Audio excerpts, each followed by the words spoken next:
कि अच्छा, double A की कोई सेकंड एडिशन की मेरे पास है, वो मैं नवंबर के ग्रुप में शेयर कर देती हूँ, पीडीएफ से देखती हूँ।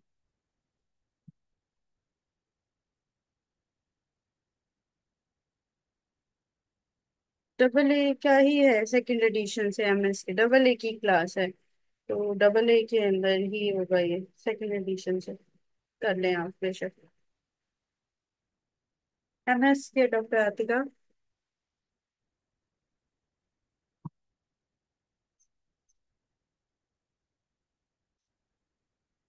अगस्त वालों का क्योंकि क्लास तो अगस्त वालों की तो अब रफी की है, एसकेएस की क्लास है।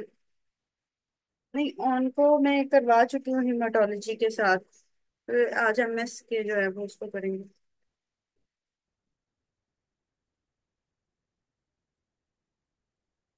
ठीक है, अगर इतने ही बच्चों ने हमें ज्वाइन करना तो हम स्टार्ट करते हैं। मस्कुलोस्केलेटल करना है आज। मस्कुलोस्केलेटल है। पेज मेरे पास जो डबल ए का है दैट इज 550।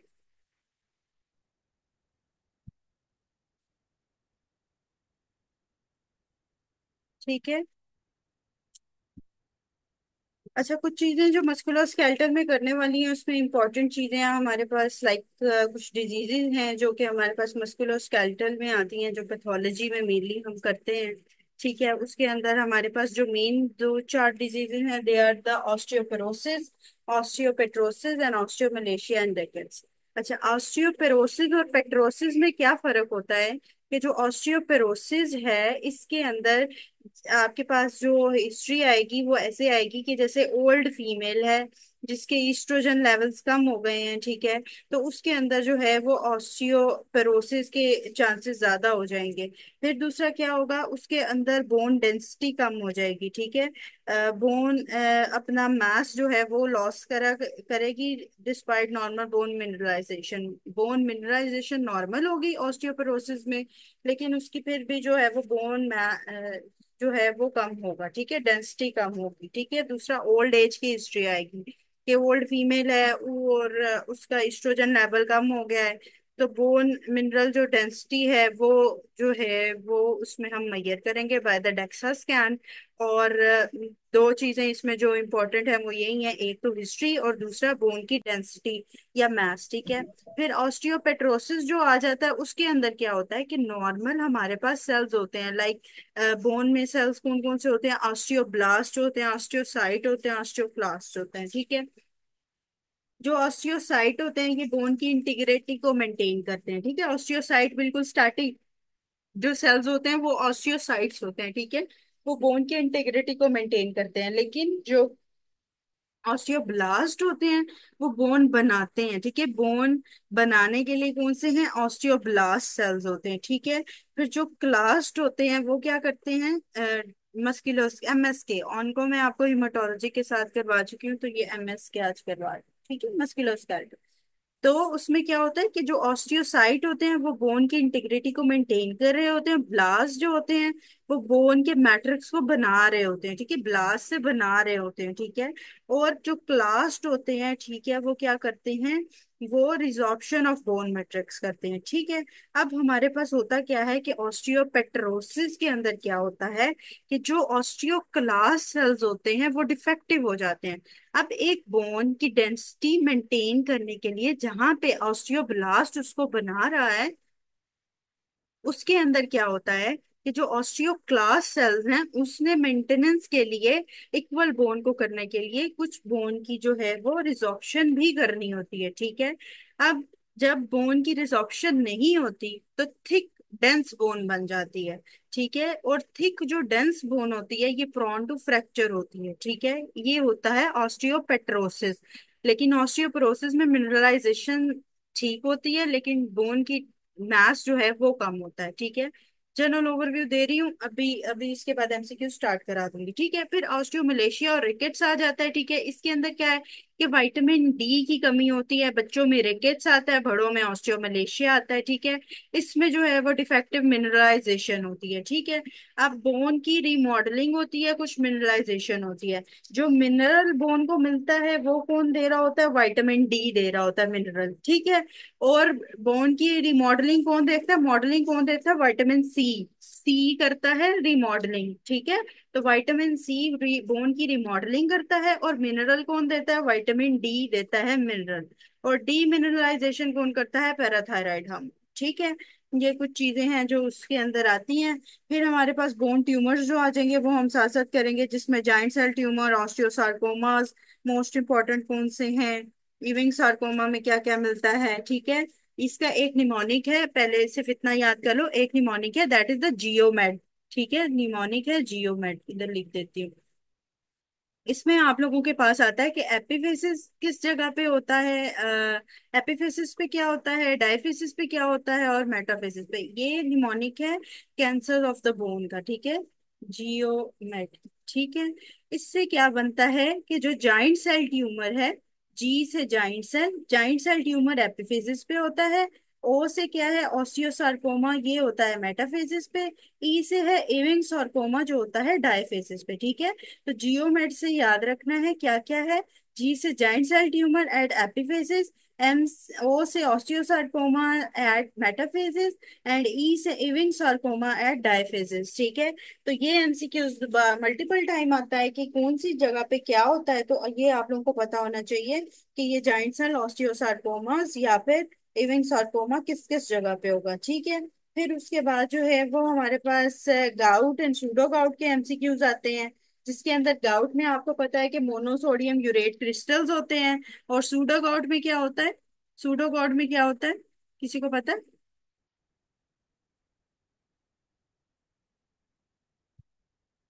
अच्छा, तो सूडो गाउट में हमारे पास क्या होता है, सूडो गाउट में हमारे पास कैल्शियम पायरोफॉस्फेट के क्रिस्टल्स होते हैं, ठीक है, कैल्शियम के होते हैं, और उसके अंदर मोनोसोडियम यूरेट क्रिस्टल्स होते हैं गाउट के अंदर, ठीक है। गाउट के अंदर बायफ्रेंजेंट नेगेटिव होते हैं और वो नीडल शेप होते हैं। लेकिन जो सूडो गाउट के क्रिस्टल्स होते हैं, ये याद रखना है, ये बायफ्रेंजेंट पॉजिटिव होते हैं, ठीक है। जो सूडो वाले हैं वो पॉजिटिव हैं, सूडो के पी से याद कर लो कि सूडो जो होगा दैट इज द पॉजिटिव, ठीक है। तो पॉजिटिव कौन सा होगा, सूडो वाला पॉजिटिव होगा। And the gout is birefringent negative. MCQs आपके पास आएगा जिसके अंदर वो प्रेजेंटेशन इसी तरह ही देगा कि जो पहला मतलब कि जो थंब है फीट का, ठीक है, वो स्वेल कर गया है, लेकिन बायफ्रेंजेंट पॉजिटिव या नेगेटिव लिख के दे देगा। तो आपने उससे जो है वो देखना है कि बायफ्रेंजेंट पॉजिटिव है या नेगेटिव कौन सा है। तो उसके अंदर फिर आप जो है वो उसको क्लिक करेंगे। अगर बाइफरेंजेंट नेगेटिव आएगा दैट इज द गाउट, जो नीडल शेप्ड क्रिस्टल्स होते हैं जिसके। लेकिन जो रोम्बॉइड शेप्ड होते हैं और बाइफरेंजेंट वीकली पॉजिटिव आते हैं वो होते हैं सूडो गाउट के, ठीक है। फिर उसके बाद हमारे पास कुछ ऑटोइम्यून डिजीजेज आ जाती है, जैसे सजोगरन सिंड्रोम है। सजोगरन सिंड्रोम में याद रखना है दो चीजें इसके अंदर मोस्ट इंपॉर्टेंटली आती हैं, एमसीक्यू के हमारे पास आ जाता है ड्राई माउथ के साथ, ठीक है। टीयर्स भी ना हो, ड्राई माउथ हो, ठीक है। उसके अंदर जो है वो सोजोगन सिंड्रोम आता है। जहां पे भी ड्राई माउथ की या ड्राई टीयर्स की बात की जाए कि टीयर्स नहीं है, ड्राई माउथ है, ठीक है, लैक्रिमल और सलाइवरी ग्लैंड की दोनों की बात आ जाए जहाँ पे, या सिर्फ सलाइवरी ग्लैंड की बात आ जाए, तो आप लोगों ने सोजोगन सिंड्रोम को क्लिक करना है, जो ऑटोइम्यून डिजीज है। अब ये एसएलईज के साथ भी एसोसिएटेड होती है, रूमेटाइड आर्थराइटिस के साथ भी एसोसिएटेड होती है, ठीक है। और इसके अंदर जो है वो हमारे पास जो एंटीबॉडीज हैं, या कभी आ जाता है एंटी रो या एंटी ला, ठीक है। रोना नहीं आ रहा ना, ठीक है, लैक्रिमल ग्लैंड्स पे अफेक्टेड है, तो इस तरह याद कर सकते हैं कि रोला नहीं डाल रहे बच्चे, ठीक है। तो एंटी रो और एंटी ला दोनों अफेक्टेड हो जाएंगे, ठीक है, ये एंटीबॉडीज आएंगी। या anti S S A and anti S S B आएगी, ठीक है। तो ये दोनों लिखी हुई आ सकती हैं। अगर रो और ला का लिखा हुआ है तब भी सुजोगरन है। Anti S S A and anti S S B का पूछे तब भी सुजोगरन ही है, ठीक है। तो ये सुजोगरन सिंड्रोम जो है ये लैक्रिमल और सलाइवरी ग्लैंड के डिफेक्ट की वजह से हो जाता है। ड्राई माउथ होते हैं और टीयर्स नहीं प्रोड्यूस हो रहे होते, ठीक है। और ये ऑटोइम्यून डिसऑर्डर है। फिर उसके बाद हमारे पास जो है वो आ जाता है, अच्छा, एसएलई के अंदर क्या है, एसएलई भी ऑटोइम्यून डिजीज है। ठीक है, एसएलई के अंदर हम डिफरेंट चीजें पढ़ते हैं, उसके अंदर जो है वो हमारे पास जो है आ जाता है anti DS DNA, anti Smith antibodies. ठीक है, और एएनए पॉजिटिव होता है। ठीक है, इसके अलावा उसके अंदर अगर रीनल प्रॉब्लम आती है तो ल्यूपस नेफ्राइटिस वगैरह आ रहा होता है, किडनी की डिजीज एसएलई में मोस्ट कॉमन कॉज होती है। ठीक है, इसके अलावा उसके अंदर माइट्रल वॉल्व, अगर हार्ट की बात करूं तो माइट्रल वॉल्व इफेक्ट ज्यादा होते हैं देन आयोटिक वॉल्व। आपको पता है कि उसकी प्रेजेंटेशन कैसे होती है, बटरफ्लाई रैश होता है फोटो सेंसिटिविटी की वजह से, ओरल रैशेज होते हैं। ठीक है, ओरल अल्सर्स होते हैं, सॉरी। ठीक है, उसके बाद क्या होता है, उसके अंदर हमारे पास जो है वो कंपोनेंट, अर्ली कंपोनेंट डेफिशिएंसी भी होती है। ठीक है, अर्ली कंपोनेंट। ठीक है, एक होती है हमारे पास एमएसके। ठीक है, ये एमएसके में जॉगर्न्स और LSC autoimmune, sorry SLE diseases की बात कर रही हूँ, कि उसके अंदर ही आ जाएगा। ठीक है, अच्छा अब ये है कि जो एसएलई है उसके अंदर याद रखना है, बार दफा एमसीक्यूज आता है अर्ली कंपोनेंट। जो कंपोनेंट्स है हमारे पास C1 C4 एंड C2, ये हमारे पास अर्ली कंपोनेंट्स हैं फॉर इम्यूनिटी। ठीक है, जो अर्ली कंपोनेंट प्रोटीन्स होती हैं इम्यूनिटी के लिए वो डेफिशिएंट होती हैं एसएलई के अंदर। ठीक है, ये चीज बहुत ज्यादा याद रखनी है कि जो अर्ली कंपोनेंट है C1 से लेके C4 तक की components of the protein in immunity complement जो सिस्टम्स हैं, इसके अंदर क्या है कि ये डेफिशिएंट होता है एसएलई के अंदर। ठीक है, जो लेट वाले होते हैं वो नाइजेरिया मेनिंजाइटिस या नाइजेरिया बैक्टीरिया की जो इन्फेक्शन होता है उसमें लेट कंप्लीमेंट प्रोटीन्स कम होती हैं। जो अर्ली कंप्लीमेंट प्रोटीन्स हैं वो कम होती हैं एसएलई में, और ये एमसीक्यूज आएगा अर्ली कंप्लीमेंट प्रोटीन्स का। ठीक है, उसके बाद हमारे पास जो आ जाता है मैम ये लेट वाला जो मेनिंजाइटिस में है। लेट नजर, हाँ नाइजेरिया नाइजेरिया बैक्टीरिया के इन्फेक्शंस में ना, बेशक वो मेनिंजाइटिस हो या गोनोरोज वगैरह हो, नाइजेरिया में लेट कंपोनेंट कम होता है, complement protein, sorry complement proteins जो लेट होती हैं वो उसमें डेफिशिएंट होती हैं, और अर्ली वाली जो होती हैं वो एसएलई में डेफिशिएंट होती हैं। ठीक है, फिर उसके बाद जो पोलियोमायोसाइटिस एंड डर्माटोमायोसाइटिस की बात आ जाती है। अब जो डर्माटोमायोसाइटिस और पोलियोमायोसाइटिस की तकरीबन सेम प्रेजेंटेशन होती है, इसमें क्या क्या होता है, शॉल एंड फेस रैश होता है। ठीक है, डर्माटोमायोसाइटिस की वजह से ये क्या है, जब आपके डर्मा स्किन की लेयरिंग आ जाएगी और मसल्स इन्वॉल्वमेंट आ जाएगी तो शॉल एंड फेस रैश दोनों आ जाएंगे। ठीक है, शॉल एंड फेस रैश एक किस में इंपॉर्टेंट है। फिर इसके अंदर जो है वो क्या इंपॉर्टेंट है, इसके अंदर जो है वो हेलीट्रॉप रैश भी होता है। जैसे एक समझ लो कि एक बंदा है, ठीक है, उसने शॉल लपेटी है फेस पे, तो उसका जो है वो डर्मा स्किन इन्वॉल्व हो गई है और रैश हो गया। ठीक है, तो डर्मेटोमायोसाइटिस हो गया है, उसकी वजह से जो है वो शॉल एंड फेस प्रेजेंटेशन आ रही है। ठीक है, इसके अलावा जो है इसके अंदर जो है वो डर्टिंग अपेयरिंग मार्क्स इरेगुलर आ जाते हैं। ठीक है, डर्टी मार्क्स आ जाते हैं बॉडी पे, क्योंकि उसने शॉल ली होती है, जहां जहां वो शॉल लेता है वहां पे रैश होता है और वो डर्टी मार्क्स बन जाते हैं। इसके अलावा इसके अंदर दो चीजें आ जाती हैं, एक आती है एंटी जो एंड एंटी एसआरपी। तो एंटी जो वाली जो है वो ज्यादातर एसोसिएटेड, एंटी जो की जो एंटीबॉडीज है वो डर्मेटोमायोसाइटिस के साथ एसोसिएटेड आती है, एंटी जो वाली। ठीक है, तो जो एमसीक्यूज आते हैं वो फिर एंटी जो के साथ आते हैं। जी, मैं वो लाइक कर देता, सब्सक्राइब ही कर देता। सॉरी समझ नहीं आया आपको क्वेश्चन। नहीं।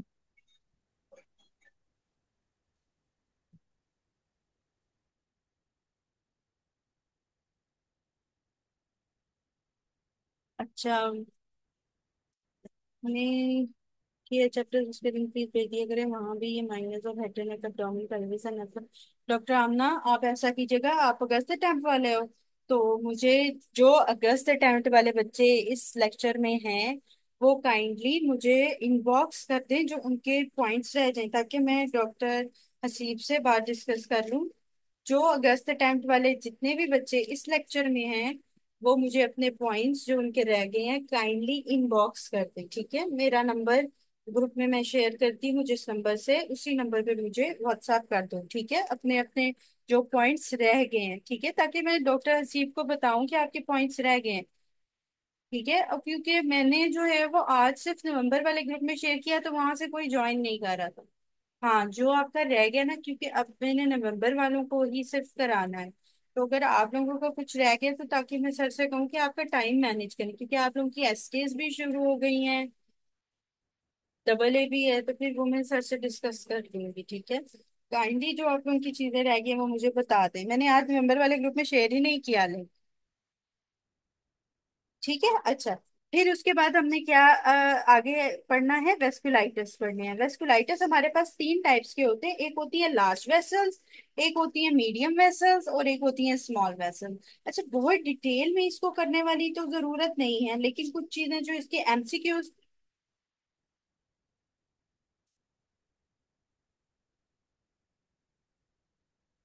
हाँ, अगस्त वालों की सर ने अब क्लास डबल ए की खत्म करवा दी हुई थी, उन्होंने कहा था अब एसके तो रफी पे आप लोगों ने करना है। लेकिन आप लोग कह रहे हो हमारे कुछ पॉइंट्स रहते हैं करने वाले, तो फिर वो। हाँ, अगस्त में डबल ए की क्लास अब नहीं है। हाँ, ठीक है, लेकिन अगर कोई रह गया है कोई टॉपिक ऐसा कोई, तो फिर वो मैं सर से डिस्कस कर लूंगी कि आपका टाइम टेबल क्योंकि अब ऐसा है तो उसमें ऐड हो सकता है। नवंबर क्लासेस के लिए डॉक्टर हसीब से कांटेक्ट कर लें प्लीज। अच्छा, ठीक है। वेस्कुलाइटिस में हमारे पास तीन टाइप ऑफ वेस्कुलाइटिस है। देयर व्हाट के लार्ज वेस्कुलाइटिस होते हैं, मीडियम वेसल्स होती हैं, और स्मॉल वेसल्स होती हैं, ठीक है। फिर उसके अंदर क्या है, जो लार्ज के अंदर इंपॉर्टेंट एक आता है वो टेम्पोरल आता है या जाइंट सेल आता है। इसके अंदर एमसीक्यूज क्या आता है कि जो टेम्पोरल एरिया पे है, ठीक है, वहां पे जो है वो पल्सलेस डिजीज होती है, ठीक है। वहां पे जो है वो टेम्पोरल एरिया पे जो है वो पल्सेशन होती है, सॉरी, पल्सेशन होती है, ठीक है। हेडेक हो रहा होता है टेम्पोरल एरियाज पे,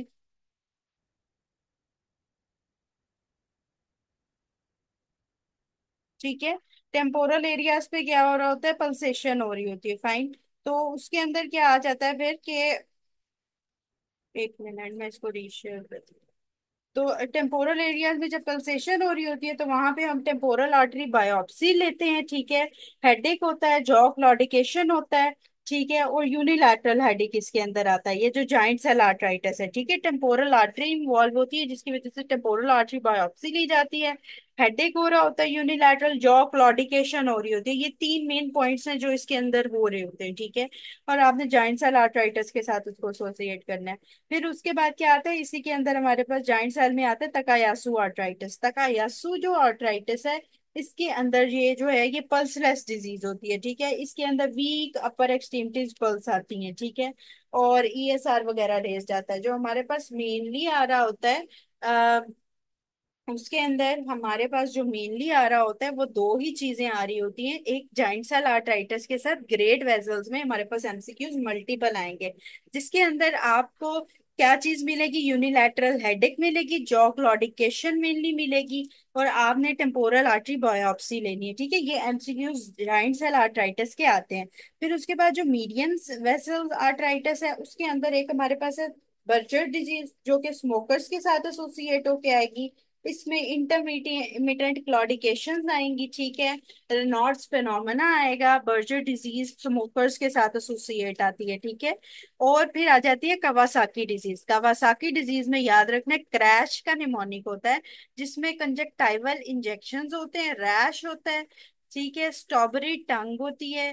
इसके अलावा हैंड फुट चेंजेस होते हैं, ठीक है, फीवर भी होता है, और लिम्फेडिनोपैथी भी आ जाती है, ठीक है। तो कवासाकी डिजीज के अंदर लिम्फ नोड सिंड्रोम होता है ये, और इसके अंदर लिम्फेडिनोपैथी के साथ कंजक्टाइवल इंजेक्शन, रैश, ठीक है, स्ट्रॉबेरी टंग, हैंड फुट चेंजेस वगैरह, और फीवर आ रहा होता है। और ये कवासाकी जो है वो ज्यादातर बच्चों में आता है, ठीक है। तो ये एमसीक्यूज भी आ जाता है। फिर हमारे पास आ जाता है मीडियम सेल में ही एमएस के कारण। उसके अंदर मीडियम सेल में हमारे पास एक और जो इंपॉर्टेंट आ जाता है, दैट इज द पोलीआर्ट्राइटिस नोड्यूजा, ठीक है। जो पोलीआर्ट्राइटिस नोड्यूजा है, इसकी एसोसिएशन हेपेटाइटिस बी के साथ भी है, ठीक है। इसमें पैन एन का जो है वो हमारे पास पॉजिटिव होता है, सी है पी एन का कह लो या पैन एन का, याद कर लो पोलीआर्ट्राइटिस नोड्यूजा से। जो पी एन का होता है वो हमारे पास पोलीआर्ट्राइटिस नोड्यूजा में पॉजिटिव होता है। इसके अलावा पीएन का, अगर आप में से किसी ने जीआईटी की है तो मुझे बता सकते हैं कि क्रोन में या अल्सरेटिव कोलाइटिस में किस में पीएन का पॉजिटिव हो सकता है।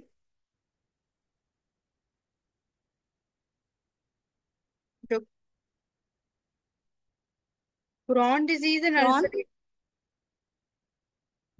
नहीं, अल्सरेटिव कोलाइटिस के साथ एसोसिएटेड होता है। ठीक है, अल्सरेटिव कोलाइटिस के साथ मेनली है, और इसके अलावा अल्सरेटिव कोलाइटिस जहाँ पे बहुत सारी ऐसी डिजीजेस जैसे ये पोलीआर्थराइटिस नोड्यूजा है, पीएन का, उनके साथ एसोसिएटेड आता है। ठीक है, तो अल्सरेटिव जो कोलाइटिस होता है उसके अंदर ऐसी डिजीजेस मल्टीपल टाइम्स आती हैं, जैसे पोलीआर्थराइटिस नोड्यूजा, एंकाइलोजिंग स्पॉन्डोलाइटिस, इस तरह की जो चीजें हैं वो अल्सरेटिव कोलाइटिस के साथ आती हैं। और इसी तरह ही पोलियाटाइटिस नोडोजा के अंदर जहाँ पे हेप बी की एसोसिएशन है, पी एन का है, ठीक है, ये हमारे पास आता है। फिर हमारे पास वेस्कुलाइटिस के साथ जो आता है वो नेक्रोसिस का एमसीक्यू मल्टीपल टाइम आता है, जिसके अंदर फाइब्रोनाइड नेक्रोसिस है। जिस भी टाइप का आपको वेस्कुलाइटिस मिलेगा, ठीक है, उसके अंदर वो फाइब्रोनाइड नेक्रोसिस आपको मिलेगी। ठीक है, जो भी टाइप ऑफ वेस्कुलाइटिस आपके पास है। फिर उसके बाद हमारे पास स्मॉल वेसल्स आ जाते हैं। जो स्मॉल वेसल वेस्कुलाइटिस है, इसमें क्या है, हमारे पास श्रग स्ट्रॉस सिंड्रोम है, वैगनर ग्रैनुलोमा है। जो श्रग स्ट्रॉस है उसके अंदर जो है वो हमारे पास सी एन का, पी एन का दोनों आ रहे होते हैं। ठीक है, और वैगनर्स में हमारे पास सी एन का आ रहा होता है मेनली। ठीक है, फिर हमारे पास जो है वो हेनॉश शनाल परपरा इसमें आ जाता है। हेनॉश शनाल परपरा बच्चों की प्रेजेंटेशन होती है, एब्डोमिनल पेन होती है, और इसके साथ साथ रैश होता है। ठीक है, लेग्स पे जो है वो पेल्पेबर परपरा होता है, बटक्स पे और लेग्स पे है नॉन परपरा।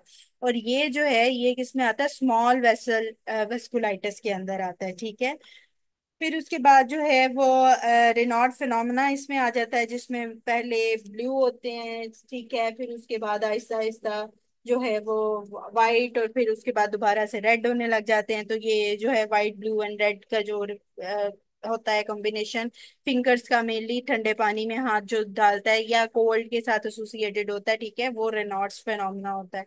फिर उसके बाद हमारे पास जो है वो इम्पोर्टेंट जो इसमें एमसीक्यूज वाइज आ जाता है वो आ जाता है, फिर हमारे पास मिक्स क्रायोग्लोबिनीमिया भी एक आ जाता है। ठीक है, जिसके अंदर जो है वो वायरल इन्फेक्शंस के साथ एसोसिएशन आती है आपकी।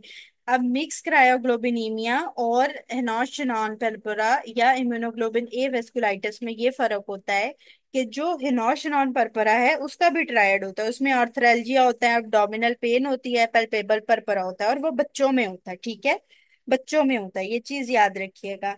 और जो मिक्स ग्रायोग्लोबिनीमिया है वो एक वायरल इंफेक्शन के साथ एसोसिएटेड होता है। ठीक है, और उसके अंदर भी पेल्पेबल परपरा, आर्थरेल्जिया और वीकनेस होती है। ठीक है, तो ये दो चीजें फर्क करने वाली हैं। बाज दफा हमारे पास एज रिलेशन नहीं आता है, हमारे पास लिखा हुआ आता है कि वायरल इंफेक्शन है, और उसके बाद जो है वो पेल्पेबल परपरा हुआ है, आर्थरेल्जिया भी है, वीकनेस भी है। ठीक है, फिर हमारे पास एज जब नहीं आएगी तो हमें पता होना चाहिए that is the mix क्रायोग्लोबिनीमिया।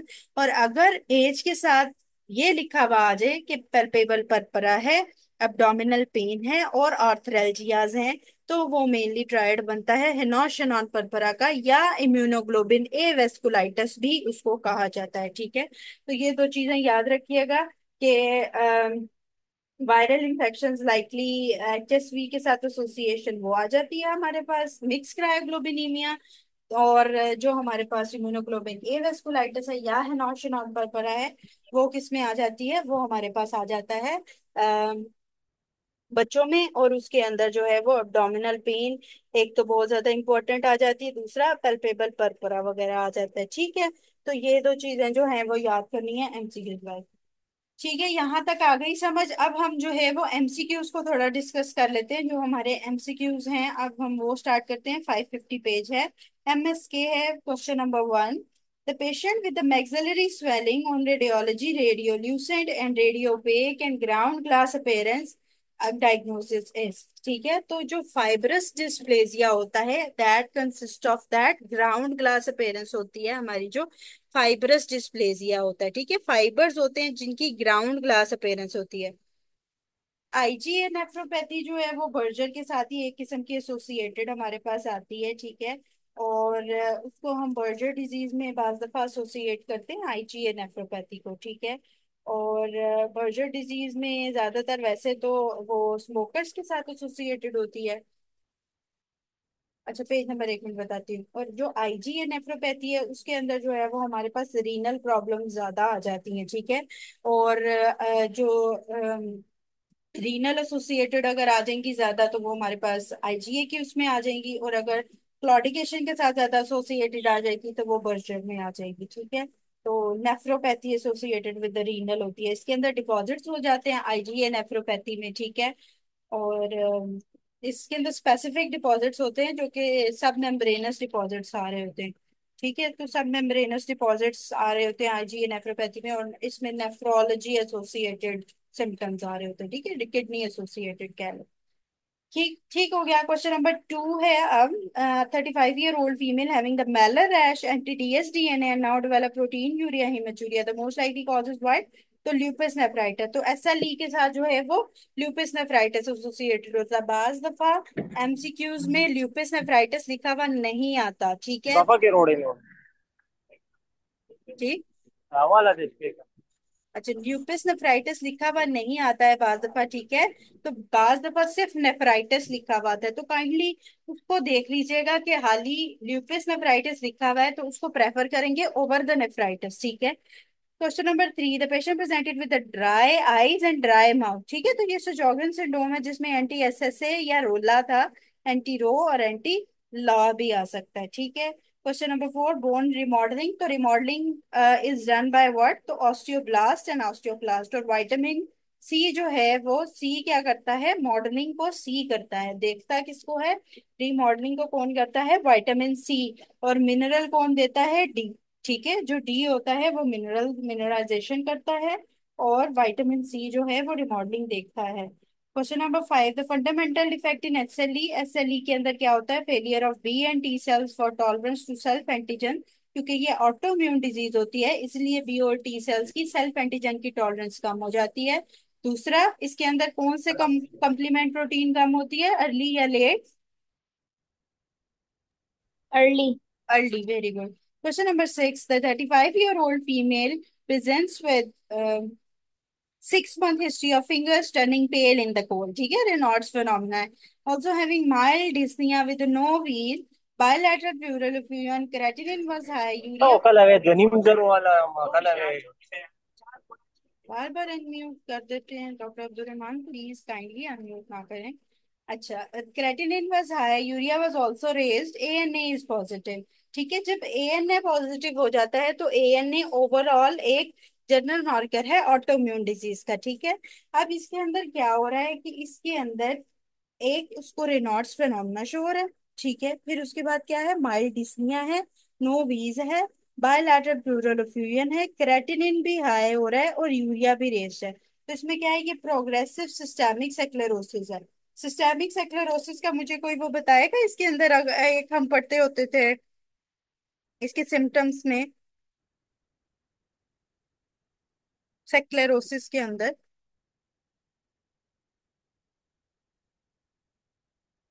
Crest crest syndrome का भी पढ़ा है आप लोगों ने? Yes ma'am. तो जो क्रेस सिंड्रोम है जिसमें कैल्सिनोसिस आती है, जिसमें रेनॉल्ड्स फिनोमेना आता है, जिसमें एसोफेगल मोटिलिटी डिफेक्ट हो जाती है, ठीक है, जिसके अंदर जो है वो सेक्लेरोजिंग आ जाती है, ओटी से टेलेंजेक्टेजिया आ जाता है। तो क्रेस सिंड्रोम जो है वो सेक्लेरोसिस के साथ, सिस्टेमिक सेक्लेरोसिस के साथ एसोसिएटेड है, ठीक है। अब इसमें क्या हो रहा है? रेनॉल्ड्स फिनोमेना भी पूरा हो रहा है, माइल्ड डिस्निया की वजह से जो है वो नो वीज है, बायलैटरल प्लूरल एफ्यूजन, चेस्ट भी इन्वॉल्व हो रही है, ठीक है। इसके अंदर क्रेटिनिन भी, रीनल इन्वॉल्वमेंट भी हो रही है, साथ में एएनए पॉजिटिव भी है। तो सारी चीजें जब होती जा रही हैं तो ये एक प्रोग्रेसिव स्टेज है सिस्टेमिक सेक्लेरोसिस की, जिसके अंदर ये सब कुछ जो है वो विद स्टेप एंड स्टेप होता जा रहा है, ठीक है। ये प्रोग्रेसिव स्टेज है, ठीक है। तो इसमें जो है वो सिस्टेमिक सेक्लेरोसिस के क्रेस्ट सिंड्रोम के साथ इसको थोड़ा बहुत एसोसिएट किया गया है, जिसके अंदर मेनली रेनॉल्ड्स फिनोमेना सिस्टेमिक सेक्लेरोसिस में आ रहा होता है, ठीक है। फिर उसके बाद क्वेश्चन नंबर सेवन है। इसके अंदर क्या है कि presents with the 6 month history of finger turning pale in the cold, Raynaud phenomena also having the mild dyspnoea with no wheeze, tight skin with the mild enlarged spleen, creatinine was high, ठीक है, and urea also raised, ANA positive, haemoglobin 10 पे है, WBC and platelets are normal, what is the diagnosis? तो इसके अंदर क्या है, scleroderma है। ठीक है। अब इसमें क्या हुआ, स्क्लेरोडर्मा कैसे आ गया, स्क्लेरोडर्मा इस तरह आया कि ऊपर वाला जो हमने पढ़ा है एमसीक्यूज, उसके अंदर वो सारे उसने पॉइंट्स बताए हैं, लेकिन उसने टाइट स्किन और इन लार्ज स्प्लीन के साथ उसको नहीं बताया। ठीक है। तो स्क्लेरोडर्मा में क्या होता है कि स्क्लेरोडर्मा में स्प्लीनोमेगैली भी आ जाती है, और स्किन की जो है वो भी जो है वो टाइटनिंग आ जाएगी। ठीक है। तो सिस्टेमिक स्क्लेरोसिस जो प्रोग्रेसिव होता है, उसमें आपके पास कार्डिक प्रॉब्लम्स, लंग्स की प्रॉब्लम्स, ठीक है, रीनल प्रॉब्लम्स, ये साथ साथ चल रही होती है, along with the crest syndrome. ठीक है। जिसमें डिस्फेजिया आ जाएगा, जिसमें रेनॉल्ड्स आ जाएगा। ठीक है। तो क्रेस्ट सिंड्रोम के साथ साथ ये renal problems, cardiac and lung की प्रॉब्लम, प्लूरल प्रॉब्लम्स जो हैं वो साथ साथ जो चल रही हैं, that is the progressive systemic sclerosis. लेकिन इसी तरह का एक एमसीक्यूज जिसके अंदर Alias Mokhtar इन्वॉल्वमेंट Mano. को वो दे देता है, और Aga pudi na lang. उसके साथ जो है वो, डॉक्टर अब्दुल रहमान काइंडली इसको म्यूट रखें अपने उसको मैं बार बार म्यूट कर रही हूँ। अच्छा, उसके बाद क्या है कि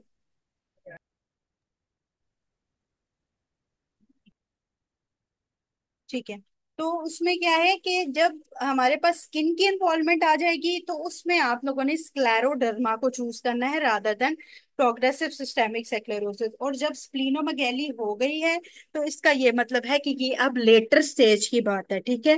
तो स्क्लेरोडर्मा जो है वो एक लेटर स्टेज की बात होती है, जिसके अंदर स्प्लीनोमेगैली भी आ जाती है। तो इन दो एमसीक्यूज में अच्छे से इसको करना है कि आपको पता हो कि डिफरेंस क्या है with the progressive and scleroderma. ठीक है। Question number 8, a female develop the proximal symmetrical muscle weakness. ठीक है। पावर क्या है उसकी, 3/5 है, और क्या है, एंटी जो एंटीबॉडीज पॉजिटिव है। What other feature is positive, तो एंटी जो एंटीबॉडीज किस में पॉजिटिव थी, एंटी जो एंटीबॉडीज किस में पॉजिटिव थी, डर्मेटोमायोसाइटिस। वेरी गुड डॉक्टर आमना। तो डर्मेटोमायोसाइटिस में मैंने क्या बताया था, स्किन रैश, वो शॉल पहनता है। ठीक है। शॉल एंड फेस रैश हो रहा था ना, उसने शॉल ली थी, तो उसकी वजह से क्या हुआ था, उसके डर्मा इन्वॉल्वमेंट हो गई थी। तो dermatomyositis is associated with shawl and face rash. ठीक है। एंड एंटी जो एंटीबॉडीज उसमें पॉजिटिव होती है। Question number 9, a female complain of body aches having malar rash और एएनई इज आल्सो पॉजिटिव, तो व्हाट इज लाइक, तो एसएलई है जिसके अंदर मेलर रैश आता है, फोटो सेंसिटिविटी आती है, बटरफ्लाई रैश आता है। ठीक है। ये इसका एक इंपॉर्टेंट फीचर है एसएलई का। उसके बाद है क्वेश्चन नंबर,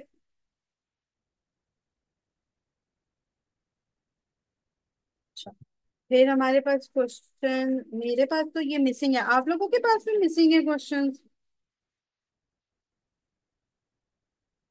नहीं, ये 10, 11 है। अच्छा, क्वेश्चन नंबर जो है वो 10 है। Complement develops rash on the cheeks and there is no other complaint. Biopsy reveals IgG deposits in the rash, but the surrounding skin is normal. CRM ANA is positive.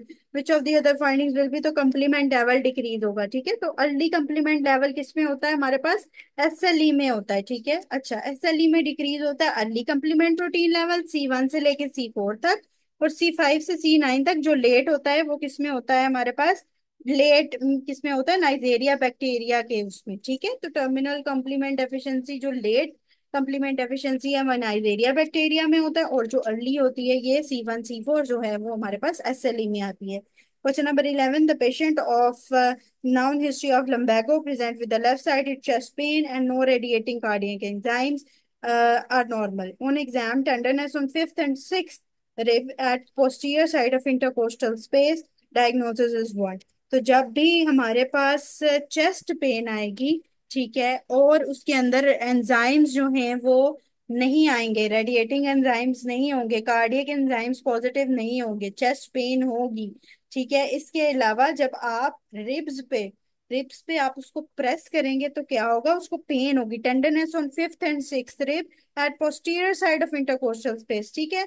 जो posterior side of intercostal space में उसको press कर रहे हैं, ठीक है, intercostal space में, तो क्या हुआ है, वो कार्टिलेज प्रेस हो रहा होता है वहां पे, और उसमें जो है वो कॉस्टोकॉन्ड्राइटिस होता है। ठीक है, अगर कार्डियक एंजाइम्स पॉजिटिव होते और यही पेन रेडिएट कर रही होती to the jaw and to the arm, तो फिर हम उसमें जो है वो हार्ट प्रॉब्लम को उसको करते हैं। लेकिन आपने प्रेस किया और टेंडरनेस हुई on pressing the intercostal space, तो उसमें कार्टिलेजेस होते हैं, तो वो कार्टिलेजेस कॉस्टोकॉन्ड्राइटिस उसके साथ एसोसिएटेड होता है। ठीक है, उसके बाद है question number 12, an astronaut in the space for very long time is at the risk of development of which chronic problem. तो उसमें क्या होगा, उसका बोन मास जो है वो डिक्रीज कर जाएगा। ठीक है, स्पेस शिफ्ट ऑस्टियोपिनिया इसे कहा जाता है, जब आप लॉन्ग टाइम के लिए एस्ट्रोनॉट्स जो हैं वो रहते हैं स्पेसशिप में, तो उसे स्पेसशिप